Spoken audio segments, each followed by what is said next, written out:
Welcome to RichPlanet TV. I'm Richard D. Hall. Today's guest contends that free energy technology has been weaponized and was used on the day of 9/11 to disintegrate the World Trade Center towers. He also contends that it is this undisclosed black technology which is the main factor behind the 9/11 cover-up. If the scientific community and public at large were to learn that this technology exists and that it could be used to provide the world with free energy, this would then neutralize the scarcity and fear agenda that the global elite uses to keep the human race in check. Welcome, Andrew Johnson. Thank you very much, Richard, for that excellent introduction. Now then, we're here to talk primarily about your book, 9/11 Finding the Truth, which is in its third edition. Can briefly just start, Andrew, what motivated you to write this work? Yeah, well, we've mentioned this in passing before, and really I became involved with the Scholars for 9/11 Truth group, which I think we're going to discuss, which is kind of like part of the 9/11 Truth movement, and I became unhappy with things that were going on in there. And then I became aware of Dr. Judy Wood's research, which, I'm thanking you for your support with in that arena.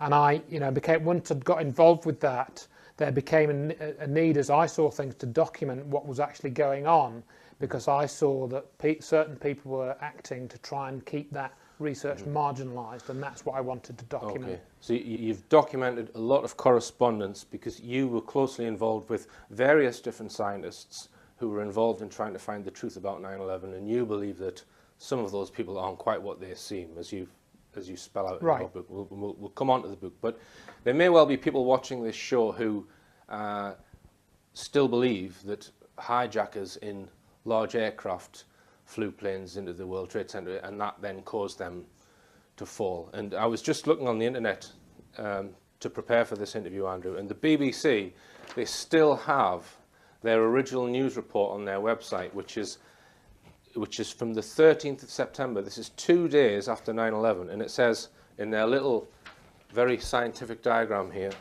of the towers, it says, "Fire reaches 800 degrees C, hot enough to melt steel floor supports." And then the towers then collapse. We know that steel melts at over 1300 degrees C. Right. So this really, 2 days after these towers literally disappeared, and the BBC think that they know how it happened. Compare that with this 500-page, 800-colour photograph book, which is 5 years of research from a professor of mechanical engineering, Dr. Judy Wood. Which one are you going to believe, folks? I know which one I believe, so we'll just get rid of this out of the way. Okay. Now, so just to summarise Dr. Wood's analysis and investigation, she claims, or she has demonstrated, that there are various reasons why the towers didn't even collapse. They literally turned to dust in mid-air. Can you give us the main bullet points? Because we're not really here to discuss this book. Viewers can watch the interviews that I did with Dr. Judy Wood from the RichPlanet.net website. But just the bullet points, Andrew, as to why the towers did not pancake collapse and they weren't controlled via standard controlled demolition. Right, absolutely. And I just make to one additional point that, if you listen to the Fox News broadcast, going back to the BBC thing and so on, they'd solved 9/11 45 seconds after the second plane had impacted, and already were mentioning Osama bin Laden 45 seconds after the supposed second impact. But to come on to Dr. Wood's book, which you so carefully described, the main things of evidence that are in there are, for example, the buildings turning to dust, and the amount of dust, and the fact that you can watch videos and see steel girders actually turning to dust in the seconds that they're travelling from the top of the building to the bottom, you can actually see that. The lack of a seismic signature, in other words, whether you go with the official story of the pancake collapse and so on, or whether you go with this later story which was put into the ether, around about 2002, 2003, of bombs in the buildings. We call it BIB, bombs in the building. The building, in either of those two sets of circumstances, would have hit the ground. Basically, it would have clattered to the floor over a period of well over a minute. Yeah, something like that. So you would have had a seismic trace up and down for over a minute, and it was less than 8 seconds, and it was barely it was practically non-existent. Yeah, well, it was much smaller. I mean, Dr. Wood goes into the book and compares it with the Seattle Kingdom, which was very well recorded in terms of video, photographs, what was on the ground afterwards, and also the seismic signature. And she compares that with the World Trade Center, which were much taller buildings and so on. So she has that direct comparison, looking at the scientific data for those two things, and they clearly do not match up. There's a very large discrepancy between the two, which indicates from the seismic signal too, the building didn't hit the ground. One of the other issues that came up was the bathtub. The World Trade Center towers were constructed inside a bathtub of concrete because some land was reclaimed from the Hudson River during the construction of the towers.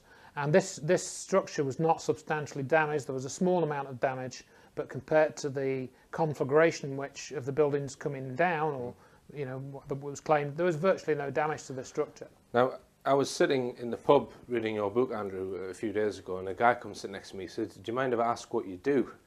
So I always dread that question, actually, because I never know what to say. So I told him, and he said, "Oh, that's interesting." And he says, "Well, I work in demolition." And he said, "I never believed what I saw on TV." I mean, he demolishes pubs and houses and things like that, not huge structures. But what he said was he couldn't understand how the towers had any damage at all below where the damage was. So he could understand why things might topple over, etc., or become damaged above where the damage, I'll not say the plane, but where the damage occurred. The holes appeared, yeah. Everything up to the point where the damage occurred should just be structurally sound. It should not fall over or disappear, which is what we saw. Right, now let's, just one general comment about 9/11. I mentioned Bill Hicks on last week's show, and he was famous for often talking about the Kennedy assassination and the Kennedy conspiracy, and people would often say to him, "Quit talking about Kennedy, Bill. Leave it alone." And this is very much what 9/11 is, I fear, is becoming. People, rather than demanding that people get put before a court or justice is served, they're talking about it with their after-dinner liqueurs now. It's becoming popular culture. Right. I mean, is there a danger that it's going to become like the Kennedy assassination? Well, I think inevitably it has, and I think it will continue to be like that. And I think also what was interesting to us, having done all this research, was that earlier this year, the death of bin Laden was announced formally on the media. I think it was around about April, I can't remember the exact date. And so May the 1st, I think it was. Right. So it was almost as if that was the powers that be saying, right, that's 9/11 done with now. We can move on from 9/11 on to whatever the next thing would be. So I think that sort of encouraged that mindset that you referred to. That encourages people then to say, well, we don't need to talk about 9/11 now because bin Laden's dead and so on, and so it's really just ancient history now. And it is, of course, 10 years, and it came in the 10th anniversary year, didn't it? So I look at that as kind of backing up that kind of mindset that you were referring to. Well, let's talk about your book now. And having read this, Andrew, it just becomes apparent what a battle you've been involved in over the last 5 or 6 years. It really, you are Judy Wood's pit bull terrier. That's the impression I get by reading this, and it's it must be, well, even slightly traumatic for you over the last. I just from reading your book that you really, it really has been a battle of wills. It's definitely been a battle, and I think I've described this as a numbers game. I mean, essentially, to summarise what's going on is perception management, and I think this is happening in all these fields that you cover in your programme, where you get there's important information, underlying a lot of these topics that we're looking at. Very, very important information which will and should change the world. And the perception of that knowledge and that truth needs to be carefully managed. And I think what I came to realising in going through what I went through, essentially trying to prevent Judy Wood's research from being marginalised in the only way I could. That's what it was all about. That I could see that there was this group of people. Some of them I could clearly identify and clearly state what they were up to, and some I couldn't quite state as clearly. That they were trying to keep Judy Wood's research marginalised, keep it in that it was ridiculous, it was incredible, that people wouldn't believe it, and we shouldn't talk about it. Mm-hmm. And one of the themes of that, which I encountered and still encounter, is that if you're telling people, for example, that there are bombs in the building, that's kind of believable, but people can understand that. And if you want to question the official hijacker story of 9/11, then if you go to the bombs in the building or some variant thereof, that's a fairly safe position because people are comfortable with that. But if you're going to tell people that there was energy weapons involved, and some people then immediately come out with this description of space beams, for example, which has been attached to Judy Wood's research quite successfully, they will then say, well, you can't tell people about that because that will bring the truth movement into disrepute. People won't believe it. It's incredible. So don't talk about it.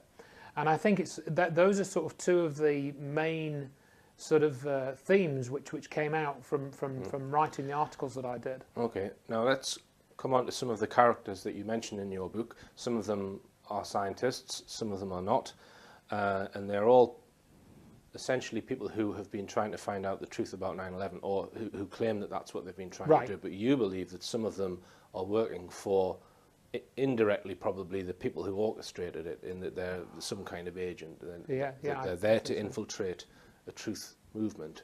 And you contend that the 9/11 cover-up is a double cover-up. It's such an important issue that there were millions of people don't believe the official story. Right.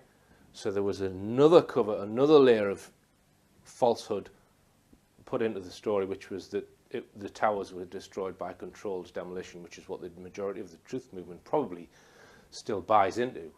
And the key instigator of that second cover-up is a guy called Professor Steve Jones, according to you. So if we go back to 2006, just tell us about the formation of Scholars for 9/11 Truth, because Jones was involved in that, along with Dr. Judy Wood and Jim Fetzer and others. Just tell us about that group, because you were all a bit of a happy family initially, weren't you? Yes, yeah. I mean, I took the view, basically, what I'd been doing in the run-up to that scholars group being formed. I didn't have anything to do with its formation, but I had basically put down a little calculation about the free fall, which is very simple. You use the laws of motion, S equals ut plus a half at squared, which is one of the equations of motion which you study at in your physics A level, or I don't know if they still do it at GCSE now. But V squared equals u squared plus 2as as well. That's one of the other equations of motion. That's right. That's it. And so you can derive from that the free fall time of the towers based on the acceleration due to gravity, and so on. It's a very, very simple calculation when you know how to do it. And I'd been posting that around various forums, one of which was a physics forum, and that generated a couple of thousand responses, I think, over a period of about a year, 18 months or so. And I have a feeling that because I was trying to approach it from that angle, somebody was looking out for the people on the internet that were doing that. Right. And I got an email from Stephen E. Jones at the end of 2005, I believe it was December. I didn't put that email in the book because it didn't. I started the story after then, really. But he invited me, and he copied this Jim Fetzer, one of the other figures in this. It was a professor at Duluth University, and they basically invited me to join this scholars group. Now, it transpired later that this scholars group seemed to have been formed after a meeting between David Ray Griffin and Dr. Judy Wood, and she's spoken about this, that she had a meeting with him in, I think, about July 2005, around that sort of time.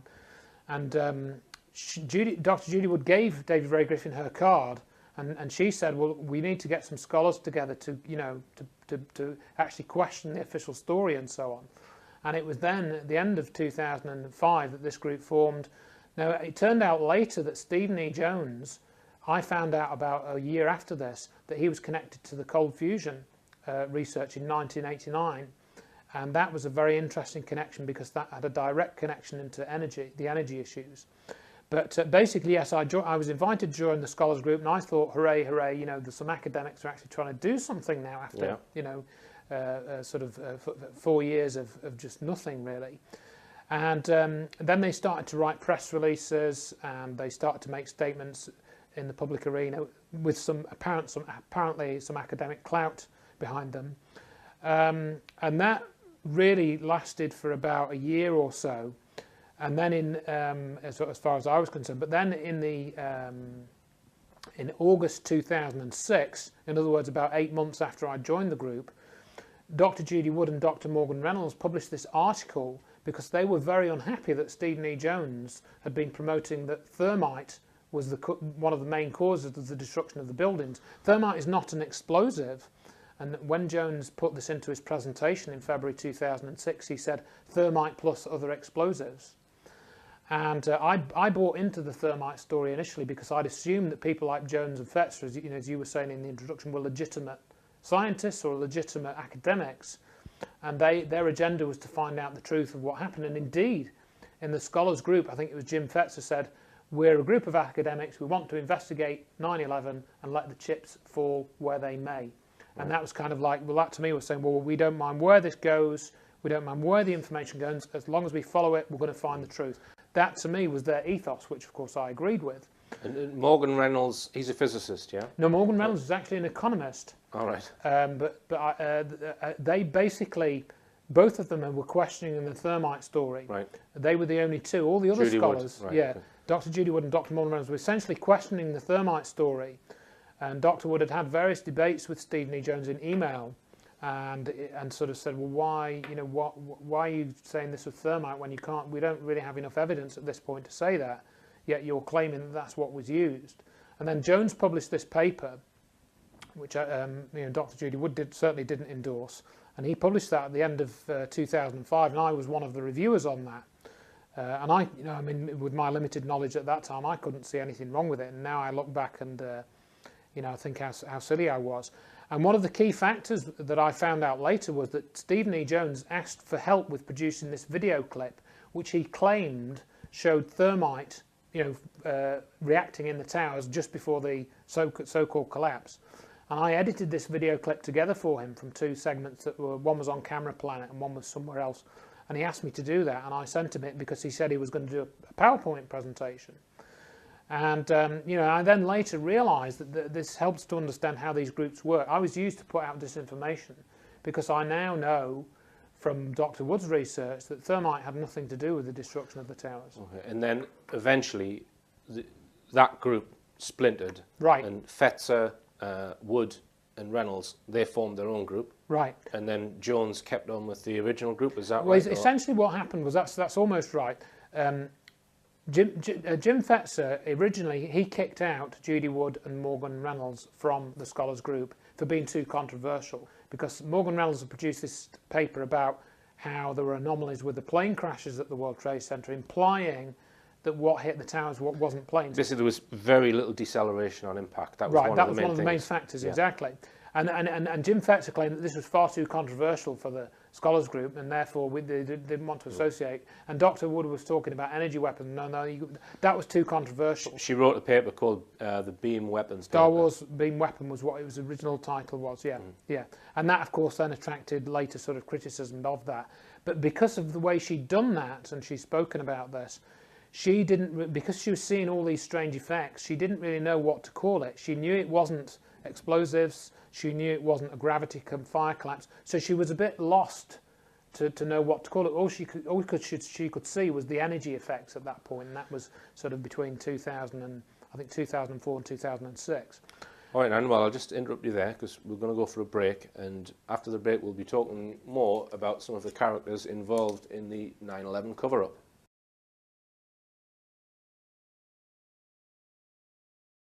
Welcome back. I'm talking to Andrew Johnson about the 9/11 cover-up. Now then, Andrew, we mentioned some names, Fetzer, Dr. Judy Wood and Dr. Stephen E. Jones.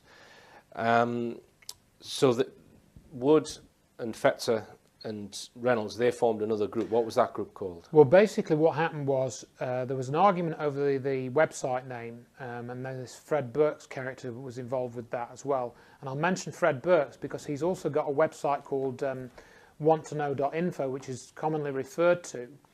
And he has stuff about mind control and the Disclosure Project. He has stuff about that. But Fred Burke's, he was involved in setting up the initial Scholars Group domain name, and Fetzer disclosed that information that Fred Burke's owned the domain name.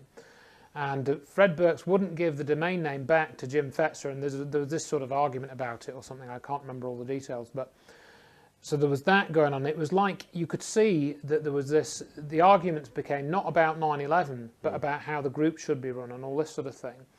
And Jim Fetzer, he said, well, I'm going to support, essentially what he said was, he didn't say this literally, but I'm sticking with Judy Wood because of her description of the building, to me, is more sensible how it turned to dust. And he agreed with that at that point, but he still didn't, particularly agree with Morgan Reynolds and the plane issue. That kind of came a bit later. So it was really Jim Fetzer that formed the split. And he kept the Scholars for 9/11 Truth name, and then Stephen E. Jones says, well, I can't associate with Judy Wood anymore. Again, he didn't say that literally, but that he wanted to form this other website, and that was called Scholars for 9/11 Truth and Justice. And that, I think most of the people in the Scholars group were reluctant to go forward with the Judy Wood material for whatever reason. I didn't speak to them individually. However, one of them, who was called Frank Legge, he wrote to me later on in April 2007 privately and said, are you really sure you want to have that article about molten aluminium on your website? I think it's misleading. And this Frank Legge, he's a PhD in, I think he's out of Australia.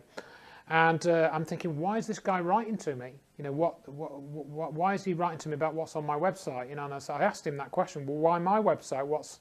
I just have this little website. It doesn't get a lot of traffic. He seemed really concerned about this thing with the molten metal, right. and I had a little discussion with him. It became clear to me that a number of people weren't happy with me and others, trying to support what Judy Wood was doing and her research. And it seemed through 2007 that Jim Fetzer was supportive of Dr. Judy Wood's research. And if you go and look at the archives, you will find quite a number of broadcasts with Fetzer and Dr. Wood going through her research, such as the energy effects, the piles of dirt which mysteriously appeared on the World Trade Center site, and what why it was probable that those appeared, and the bathtub study and so on. Jim Fetzer is still very active in 9/11 Truth. He is, and also 7/7. He's interviewed Muad'Dib and people like that. Right. So he's very much promotes the fact that false flag terror is something which isn't right and needs to be exposed. I mean, out of all of the people you name in your book, I would say I've actually got a statement which I'll read this. I'll read this out 1 second. Page 303. This might be very controversial to some people. No, I hope it is. In conclusion, I will say that due to the evidence I have compiled, I have come to consider Jim Fetzer as a 9/11 disinformation operative. How ironic! That's quite a big statement, Andrew. Yeah, well, I mean, I would 100% go with the fact that Steve Jones is. It's as plain as the nose on your face. But Fetzer, a lot of people would disagree with you on that, Andrew. They will, and they do, and I have sort of public debates about this. Nick Colostrom, for example, he's been on Jim Fetzer's radio program a couple of times, and I've spoken to Nick at some length about that. And I've also gone further. That's one statement in my book that you just read out, but I have another, and I think that Jim Fetzer has some connection to the people that did 9/11. And I've put that in the book and on my articles. Well, Fetzer, he stayed close with Judy Wood right the way through over many years and supporting her research. About two years, yeah. And it was when she became aware of John Hutchinson's research. That was really when Fetzer wasn't happy. because Right. Fetzer thinks John Hutchinson is a fraud. Just for the viewer, Right. John Hutchinson is a maverick researcher, let's call him that. Are you happy with that explanation? Who experimented with electric fields and radio waves and would cause interference of radio waves inside a strong electric field and create effects on metals, get metals to levitate, get metals to change, seemingly melt at low temperature, all these weird effects. And Judy Wood believes that those same effects are something very similar as what was happening to the World Trade Center towers. Now she then started doing radio interviews with Hutchinson, and that, well, it wasn't, there's a bit more to it than that, because there's another character called Ace Baker who was instrumental in trying to debunk the John Hutchinson work. Just tell us about Ace Baker and where he fits into it. I'd like to just mention about Jim Fetzer though, because I did an article about the witnesses to planes at the World Trade Center. If you go back and read the witness accounts of the plane crashes, the second plane crash particularly, you'll find some very strange accounts in the witness record, which was gathered by the New York Times over a period of a couple of years. Some very strange accounts. And then if you match that up with the physical evidence, it looks pretty much as if whatever was seen at the World Trade Center weren't real planes, they weren't real Boeing jets, something else was going on there. And I know you've obviously done your ball analysis, which sort of goes into that territory from a slightly different perspective. And you can see from that analysis that the plane issue is, you've got to... We'll come on to that. I'll mention that a bit later. Yeah. Right. And so Fetzer was quite happy to discuss that with me, and he said to me at the end of the programme, I think this is really good, and I think you've done a great job collating all these accounts and analysing them, because I made a database and all of this, I spent a couple of weeks doing it. And he was like really complimentary, and he actually rang me up after the end of the broadcast and said, "Oh, it's great to have you in the Scholars Group, Andrew, and I'm really, really glad to have you in." And later, I think the reason why he said that was he truly was glad to have me in, because that's where he could control me, or at least where he thought he could control me. And the same with Judy Wood, because if you can get Judy Wood to appear on his radio program, which has a small number of listeners, maybe in, I don't know, maximum of a couple of thousand tops, then her material isn't really going to go anywhere where it's going to do any quote unquote harm. If you're containing it within that sphere of audience, and she's quite comfortable with that, then you've got her under control essentially. And as you mentioned, then after that continued for a period of about 6 months, and we want perhaps just briefly mention the Ambrose Lane program, because Dr. Wood and I were first scheduled to go in July 2007 on the Ambrose Lane program, and we were going to talk about the idea that they were going to reuse the weapon. Dr. Wood had established that there was this type of energy weapon, and in around July 2007, Michael Chertoff was talking about Al-Qaeda nukes. Stephen E. Jones talked about, in a presentation in Vancouver, talked about an American city being nuked, not by Al-Qaeda but by somebody else, along with Bill Deagle. So they were both saying the same sort of thing, but with different, supposed perpetrators. And we thought they might try and use the weapon again, because they just changed the continuity of government laws as well at the same time. And we wanted to discuss that on the Ambrose Lane program, just that idea. We weren't making a prediction of a date or anything like that. And on the day that we were due to go on, he was fired from his radio program. The telephone call that we were waiting for to go on air never came. Right, and was this the first time that the Hutchinson effect was going to be discussed on no, radio? No, it wasn't, but it was just this idea that they were going to reuse the weapon, because the weapon, as Dr. Wood has catalogued, when it's used, looks like a nuclear effect. It looks like a nuclear explosion has gone off. Right. And we were trying to make that connection, because they were talking about Al-Qaeda nukes.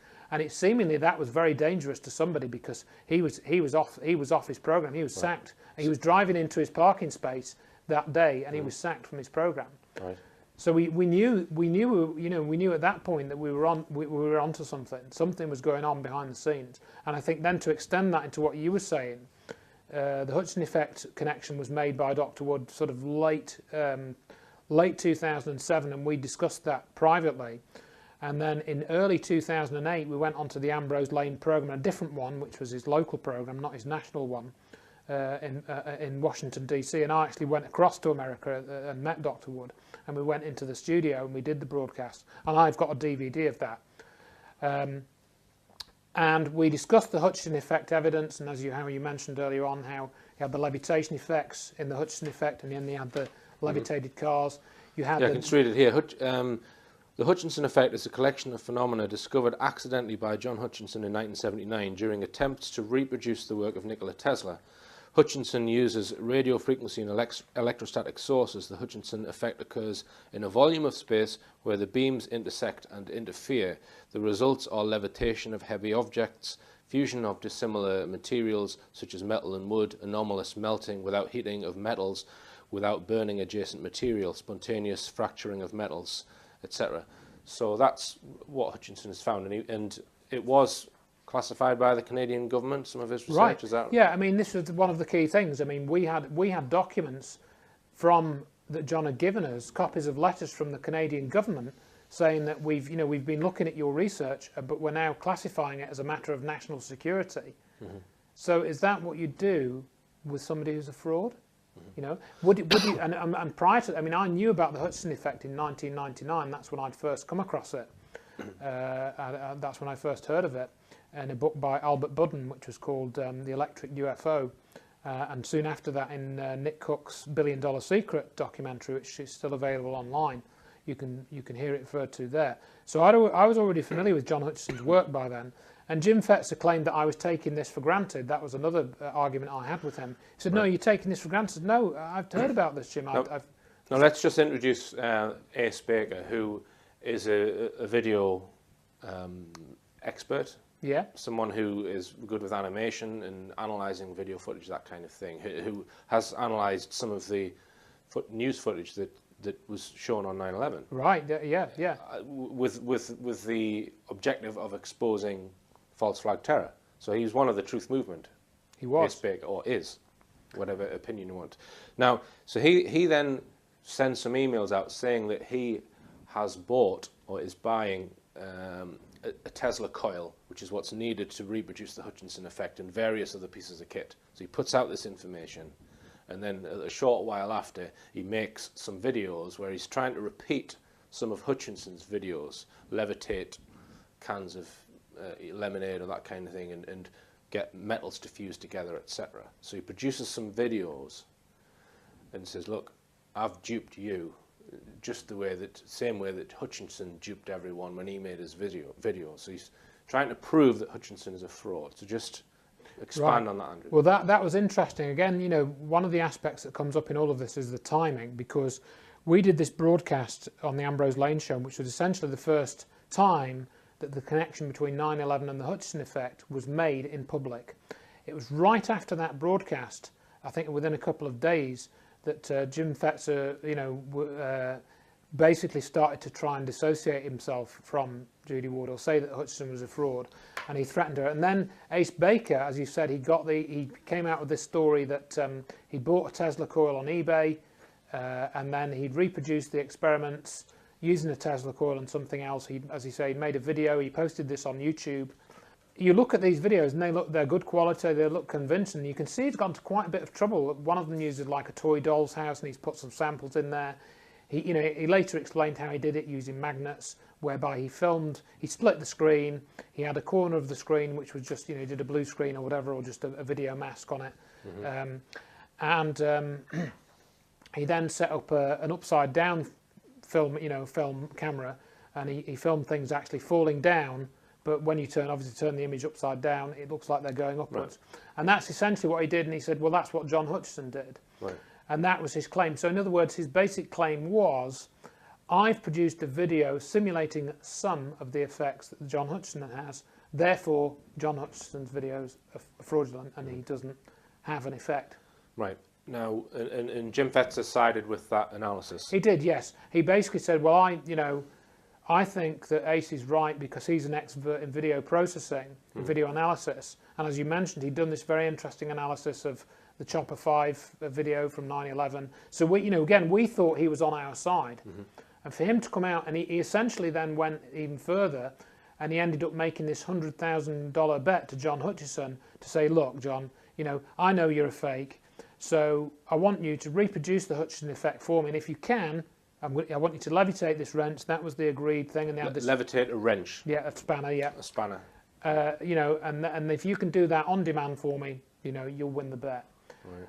And supposedly an agreement was signed and a bet was made, and there was talk about getting escrow and all this. I didn't follow all of the details. Some of it is in my book. And I think a date was agreed of November the 1st, was it? I can't remember, where Ace Baker would go to John Hutchinson's apartment in New Westminster in Canada to film John Hutchinson doing the levitation experiment, which John set up. He did actually do it. I said to John, don't, you know, this is ridiculous. I don't think you want to accept his challenge, because I think he's going to pull some stunt and try and discredit you. That was, you know, that was more or less what I said to John Hutchinson. And then Ace Baker never showed up. Right. And we'll show another clip here, which John filmed on that day. I've got a couple of clips actually from that day that he filmed when he was set up for Ace Baker, and Ace Baker never showed up. Okay. Now, I think it is important then for you and Dr. Wood to try and get the Hutchinson effect independently verified, just as an independent voice here for myself. Yeah. I mean, many people we have spoken about possibly getting John Hutchinson on the show so that he can explain, because he doesn't work in a normal scientific method, does he, Andrew? He doesn't. He doesn't document in detail his experiments. No, this is one of the problems. He's an experimental scientist rather than somebody who, you know, he doesn't work for a university. Yeah, and he doesn't, you know, he doesn't have a sort of methodical way of writing everything out, writing a report, publishing a scientific paper. That's not the way he works.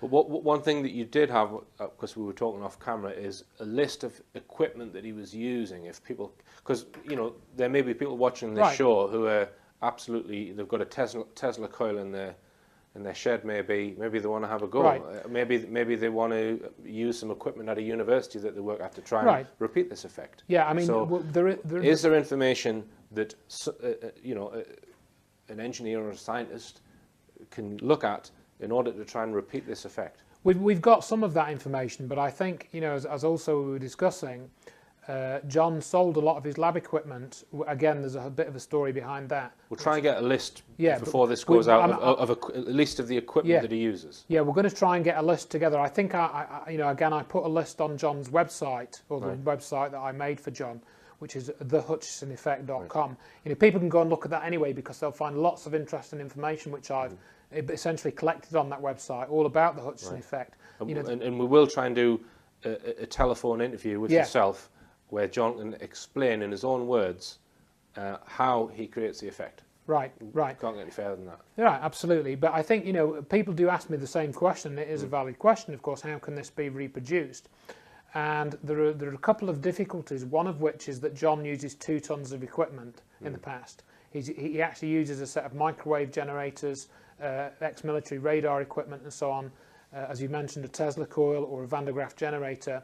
All right, Andrew, I'll just stop you there, because we're going to go for another break, and we'll be talking more about the 9/11 cover-up after this.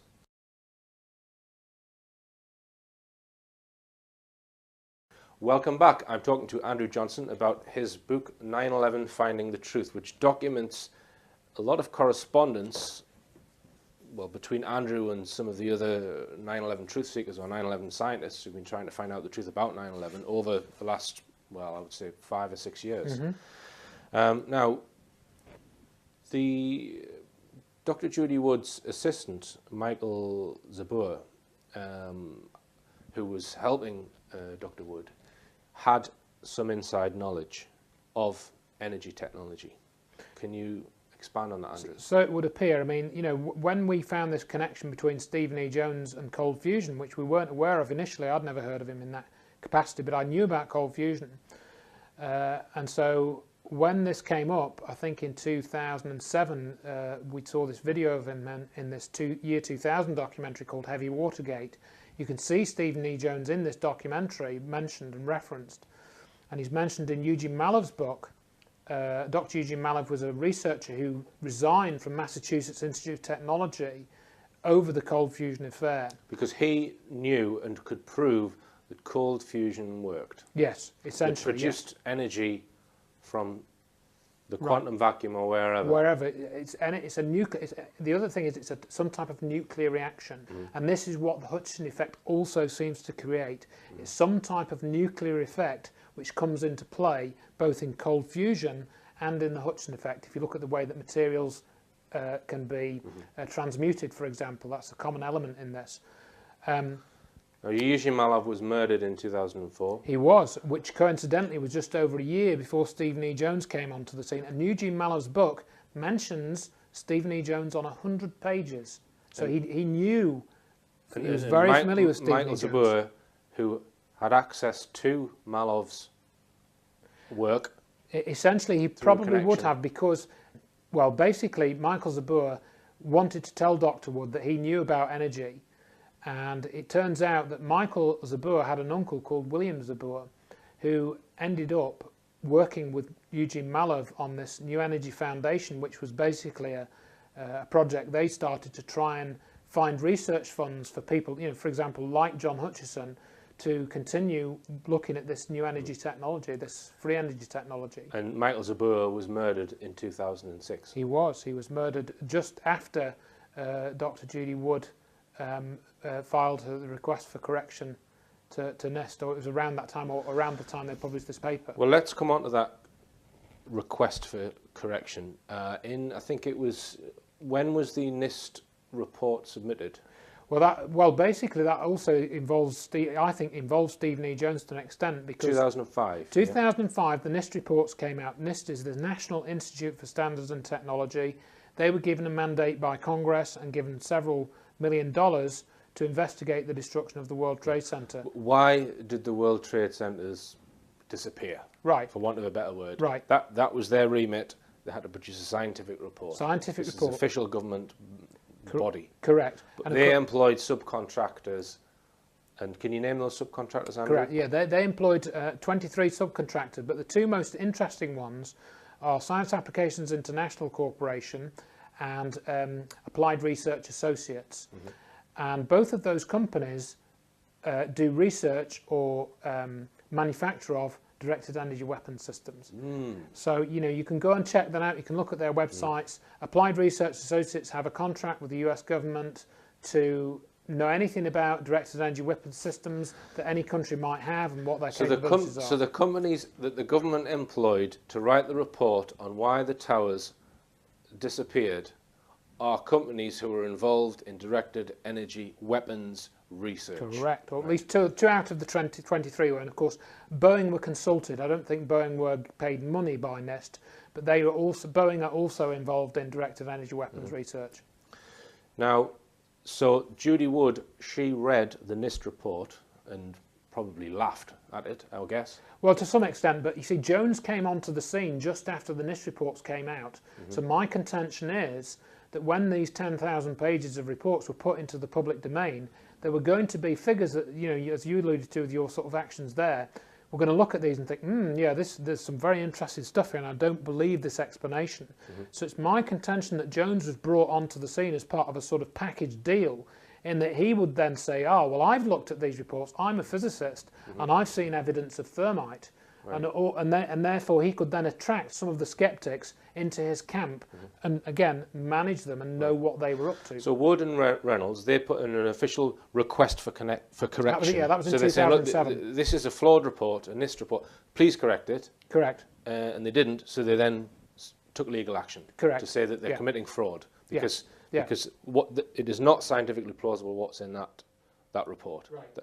So now the fact that these two scientists had tried to sue for science fraud, that was, you were trying to get that on the news, Andrew, weren't you? Yeah, I was. Yeah, that's right. And that, we talked a little bit about that before. I wrote to the BBC Conspiracy Files producer, Mike Rudin, and he basically wanted to get an interview with Dr. Judy Wood for an upcoming programme called The Third Tower, which was about the destruction of World Trade Center 7.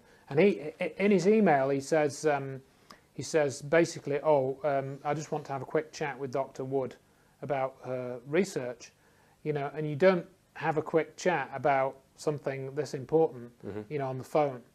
So we got the feeling they were going to try and do a hit piece, and indeed, as it turned out, the Tower 7 documentary was a hit piece, a big long hit piece.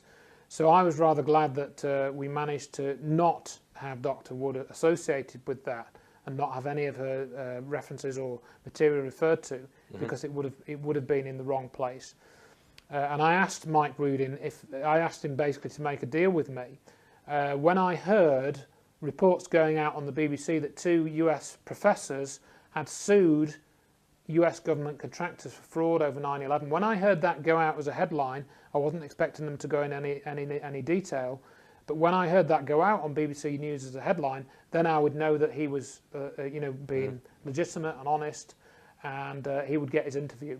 No such thing ever went out, and he actually said he couldn't get that to happen. And you had previously written to other BBC producers in the past. I'll just read out a little section here, Andrew. This is in connection with news director Helen Borden. Oh, yes. Where you say, regardless, as campaigners, we will continue to reveal the truth about 9/11 to the British public, and I now personally regard the media as a controlled entity and one that is ducking its responsibility. It is therefore my responsibility to spend my own time and money to promulgate the truth about 9/11 being an inside job, and I will, unless this programme changes things, continue to discuss my email exchanges with BBC News director Helen Borden, who has blatantly ignored evidence and refused opportunities for us to present our evidence in some broadcast vehicle or other. This is now documented and will, if possible, be used to prosecute the BBC for a breach of its charter. So all of this correspondence you've had with the BBC, Andrew, where you've brought it to their attention about the work of Dr. Judy Wood and what really happened on 9/11. They're going to be in court one day, hopefully. Well, yeah, I mean, ultimately, because, we've made them aware, and you've made them aware, other people I know have made them aware. We had this recent programme in the summer, the 9/11 Conspiracy Road Trip. Now, that was made by a production company called Renegade Productions, I think was the name of it. And I was on, they worked for BBC Three in that capacity. They weren't the BBC, but they were giving the programme to BBC Three. And I spoke to one of the researchers on that programme for half an hour, and I went through most of what we've gone through, so far. And of course, that was never entered into anything. They never made a comment in the programme. It was just all a silly sort of programme that they came out with. So, we can prove now that they've had all these opportunities over the last 10 years to put out information which to me is to the same standard as they would use for any other story, yet they refuse to publish it. Well, let's come on to some other characters. You mentioned in your book Alfred Weber, who I have exchanged a few emails with myself. Now, in passing, Dr. Wood made a comment. She said that she was talking about weather modification technology, and she said things such as HARP technology, which is this huge electromagnetic installation in, where is it, in Green? Alaska, Kona, Alaska. Yeah. Alaska. And there are all kinds of theories about it, that it's used to modify the weather or create earthquakes and this kind of thing. And people seem to latch onto that when she said that. It was almost a throwaway comment. She said, she didn't say that HARP was used. And Alfred Weber has since done programs about the theories that HARP was used in 9/11. Can you enlighten us on that, Andy? Yeah, well, that again was something which has been taken sort of out of context, I suppose. The main bone that I had with Alfred Weber was that I'd considered he was, again, a bit like the Jim Fetzer character. He was a truth seeker. He wanted to help put out the truth. But then what happened was he actually hosted an interview with Dr. Judy Wood and John Hutchison at his house in February 2008, when Judy went to see John in New Westminster. At that time, John Hutchison actually only lived about 12 miles away from Alfred Weber, coincidentally, and they did an interview together. And so that was an opportunity for him to discover what he needed to discover, both about the Hutchison effect and and Judy Wood's research. However, he didn't broadcast that interview on his programme for several months. In fact, the week before he broadcast that interview, he had Richard Gage on his programme, which is rather curious.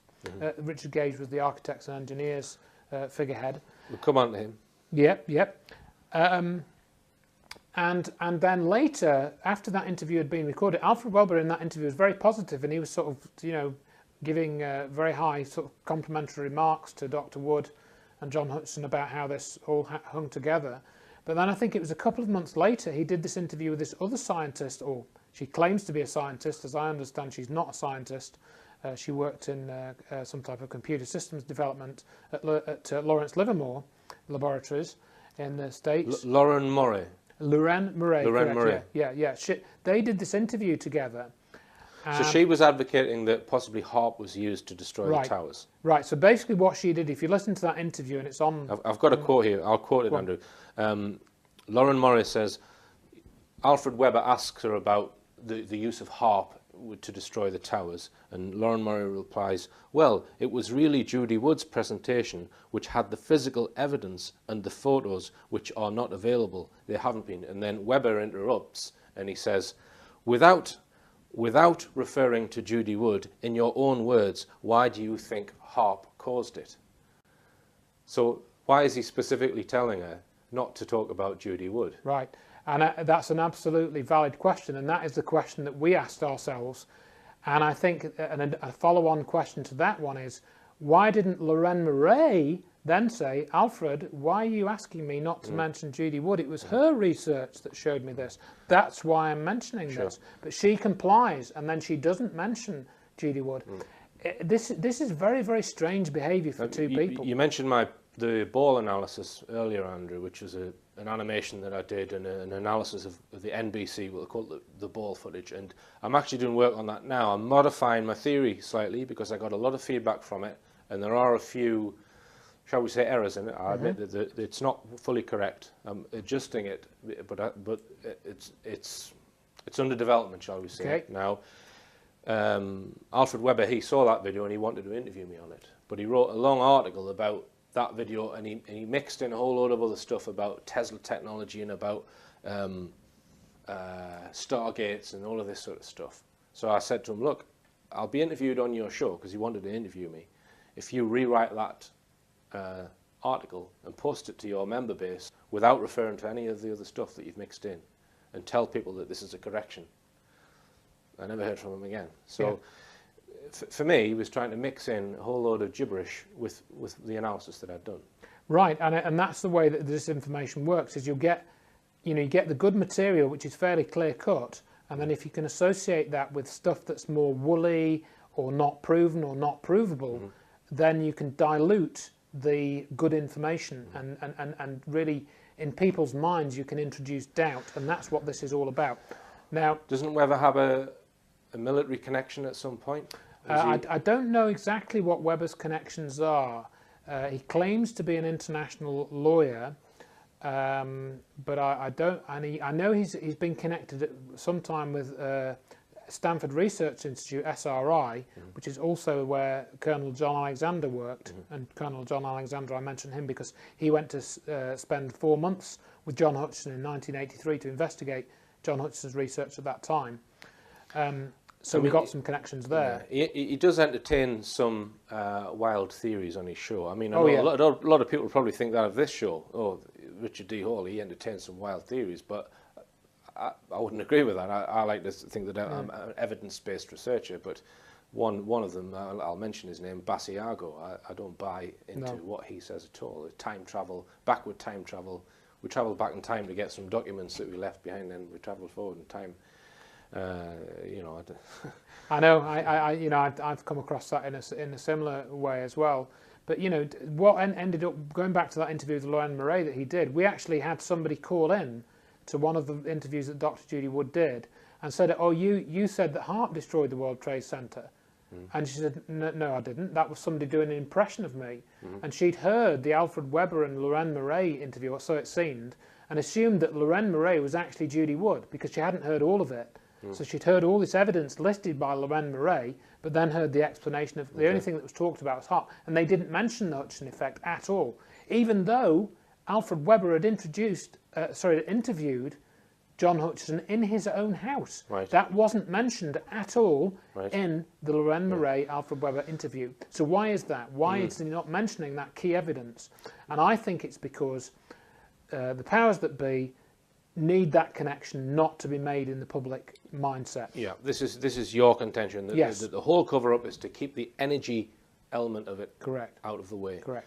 Now, we're coming to a close, Andrew, but I just want to talk about briefly Richard Gage. The one thing I learned about Gage, and Edge Media Television have been repeating his 9/11 lectures. He's an architect who gives the standard controlled demolition thermite story, and for me, he's as bogus as a £6 note.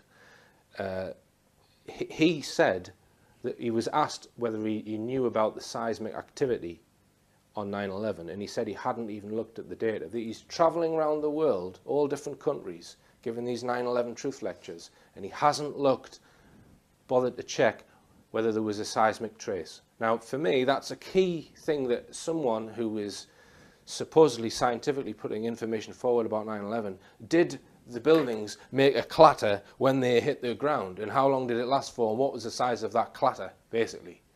And he hasn't even looked at that. He isn't even aware of the trace.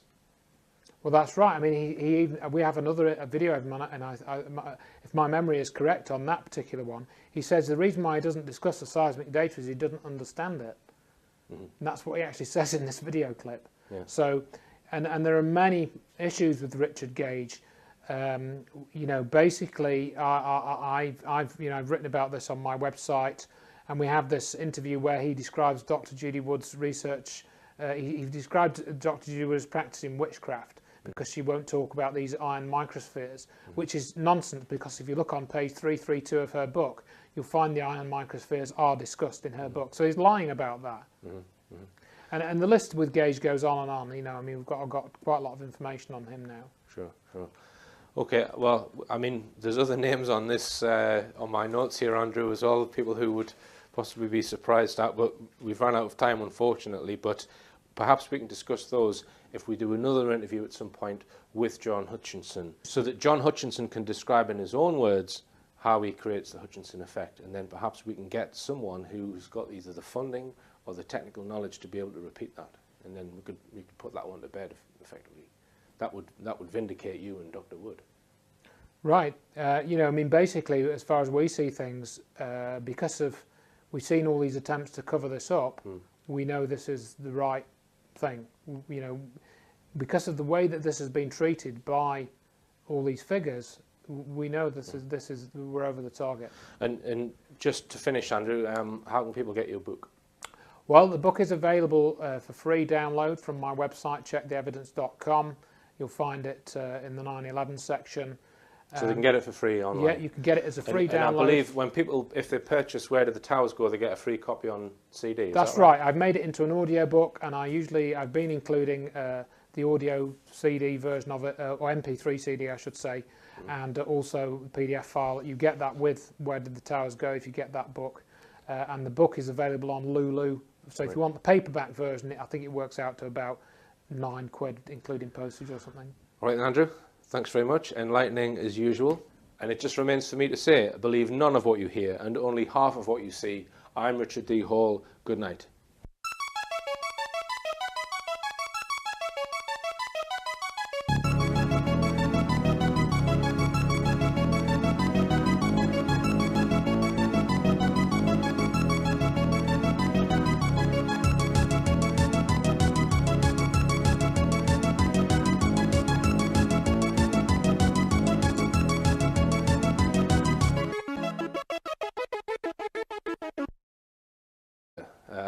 That's the impression I get by reading this, and it must be, well, even slightly traumatic for you over the last. Just from reading your book, that you really, it really has been a battle of wills. It's definitely been a battle, and I think I've described this as a numbers game. I mean, essentially, to summarise what's going on is perception management, and I think this is happening in all these fields that you cover in your program, where you get. There's important information, you know, underlying a lot of these topics that we're looking at. Very, very important information which will and should change the world. And the perception of that knowledge and that truth needs to be carefully managed. And I think what I came to realising in going through what I went through, you know, essentially trying to prevent Judy Wood's research from being marginalised in the only way I could. That's what it was all about. That I could see that there was this group of people, some of them I could clearly identify and clearly state what they were up to, and some I couldn't quite state as clearly, that they were trying to keep Judy Wood's research marginalised, keep it in that it was ridiculous, it was incredible, that people wouldn't believe it, and we shouldn't talk about it. Mm-hmm. And one of the themes of that, which I encountered and still encounter, is that if you're telling people, for example, that there are bombs in the building, that's kind of believable, but people can understand that. And if you want to question the official hijacker story of 9/11, then if you go to the bombs in the building or some variant thereof, that's a fairly safe position because people are comfortable with that. But if you're going to tell people that there was energy weapons involved, and some people then immediately come out with this description of space beams, for example, which has been attached to Judy Wood's research quite successfully, they will then say, well, you can't tell people about that because that will bring the truth movement into disrepute. People won't believe it. It's incredible. So don't talk about it. And I think those are sort of two of the main sort of themes which came out from writing the articles that I did. Okay, now let's come on to some of the characters that you mentioned in your book. Some of them are scientists.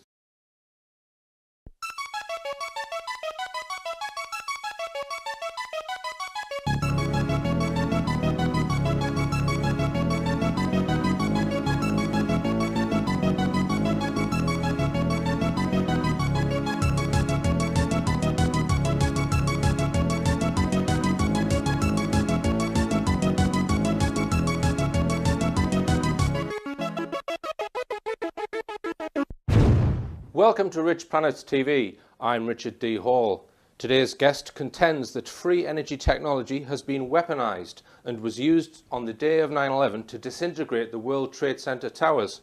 He also contends that it is this undisclosed black technology which is the main factor behind the 9/11 cover-up. If the scientific community and public at large were to learn that this technology exists and that it could be used to provide the world with free energy, this would then neutralize the scarcity and fear agenda that the global elite uses to keep the human race in check. Welcome, Andrew Johnson. Thank you very much, Richard, for that excellent introduction. Now then, we're here to talk primarily about your book, 9/11 Finding the Truth, which is in its third edition. Can briefly just start, Andrew, what motivated you to write this work? Yeah, well, we've mentioned this in passing before, and really I became involved with the Scholars for 9/11 Truth group, which I think we're going to discuss, which is kind of like part of the 9/11 Truth movement, and I became unhappy with things that were going on in there. And then I became aware of Dr. Judy Wood's research, which I'm thanking you for your support with in that arena. And I once I got involved with that, there became a need, as I saw things, to document what was actually going on, because I saw that certain people were acting to try and keep that research marginalised, and that's what I wanted to document. Okay, so you've documented a lot of correspondence because you were closely involved with various different scientists who were involved in trying to find the truth about 9/11, and you believe that, carefully described.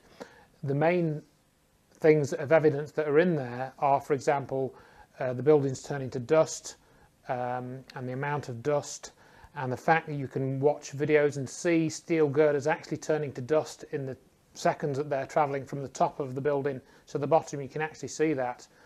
The lack of a seismic signature, in other words, whether you go with the official story of the pancake collapse and so on, or whether you go with this later story which was put into the ether, around about 2002, 2003, of bombs in the buildings. We call it BIB, bombs in the building. The building, in either of those two sets of circumstances, would have hit the ground. Basically, it would have clattered to the floor over a period of well over a minute.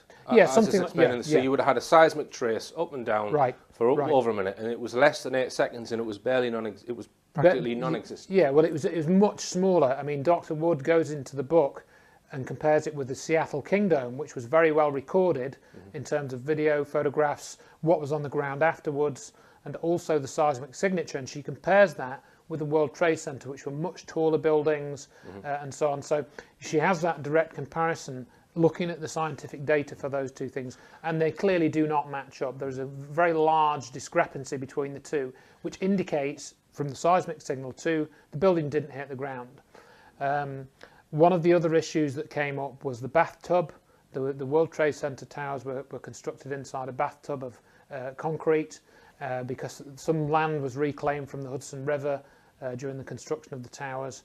And this structure was not substantially damaged. There was a small amount of damage, but compared to the conflagration which of the buildings coming down, or what was claimed, there was virtually no damage to the structure. Now, I was sitting in the pub reading your book, Andrew, a few days ago, and a guy comes sit next to me. He said, "Do you mind if I ask what you do?" So I always dread that question, actually, because I never know what to say. So I told him, and he said, "Oh, that's interesting." And he says, "Well, I work in demolition." And he said, "I never believed what I saw on TV."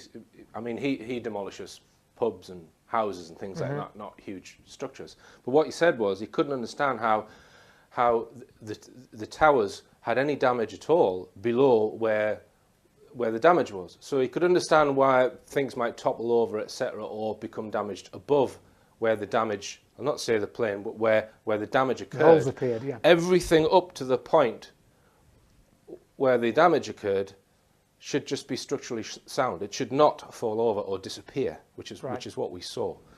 Right, now let's, just one general comment about 9/11.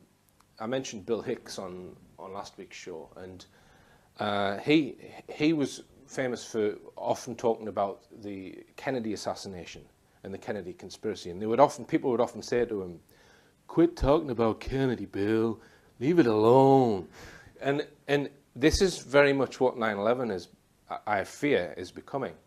People are, rather than demanding that people get put before a court or justice is served, they're talking about it with their after-dinner liqueurs now. It's becoming popular culture. Right. I mean, is there a danger that it's going to become like the Kennedy assassination? Well, I think inevitably it has, and I think it will continue to be like that. And I think also what was interesting to us, having done all this research, was that earlier this year, the death of bin Laden was announced formally on the media.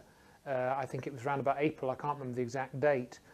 And so May the 1st, I think it was. Right. So it was almost as if that was the powers that be saying, right, that's 9/11 done with now. We can move on from 9/11 on to whatever the next thing would be. So I think that sort of encouraged that mindset that you referred to. That encourages people then to say, well, we don't need to talk about 9/11 now because bin Laden's dead and so on, and so it's really just ancient history now. And it is, of course, 10 years, and it came in the 10th anniversary year, didn't it? So I look at that as kind of backing up that kind of mindset that you were referring to. Well, let's talk about your book now. And having read this, Andrew, it just becomes apparent what a battle you've been involved in over the last 5 or 6 years. It really, you are Judy Wood's pit bull terrier. Some of those people aren't quite what they seem, as you spell out in your book. We'll come on to the book, but there may well be people watching this show who still believe that hijackers in large aircraft flew planes into the World Trade Center, and that then caused them to fall. And I was just looking on the internet to prepare for this interview, Andrew, and the BBC, they still have their original news report on their website, which is from the 13th of September. This is 2 days after 9/11, and it says in their little, very scientific diagram here of the towers, it says, "Fire reaches 800 degrees C, hot enough to melt steel floor supports." And then the towers then collapse. We know that steel melts at over 1300 degrees C. Right. So this really, 2 days after these towers literally disappeared, and the BBC think that they know how it happened. Compare that with this 500-page, 800-colour photograph book, which is 5 years of research from a professor of mechanical engineering, Dr. Judy Wood. Which one are you going to believe, folks? I know which one I believe, so we'll just get rid of this out of the way. Okay. Now, so just to summarise Dr. Wood's analysis and investigation. She claims, or she has demonstrated, that there are various reasons why the towers didn't even collapse. They literally turned to dust in mid-air. Can you give us the main bullet points? Because we're not really here to discuss this book. Viewers can watch the interviews that I did with Dr. Judy Wood from the RichPlanet.net website. But just the bullet points, Andrew, as to why the towers did not pancake collapse and they weren't controlled via standard controlled demolition. Right, absolutely. And I'll just make to one additional point that, you know, if you listen to the Fox News broadcast, going back to the BBC thing and so on, they'd solved 9/11 45 seconds after the second plane had impacted, and, you know, already were mentioning Osama bin Laden 45 seconds after the supposed second impact. But to come on to Dr. Wood's book, which you so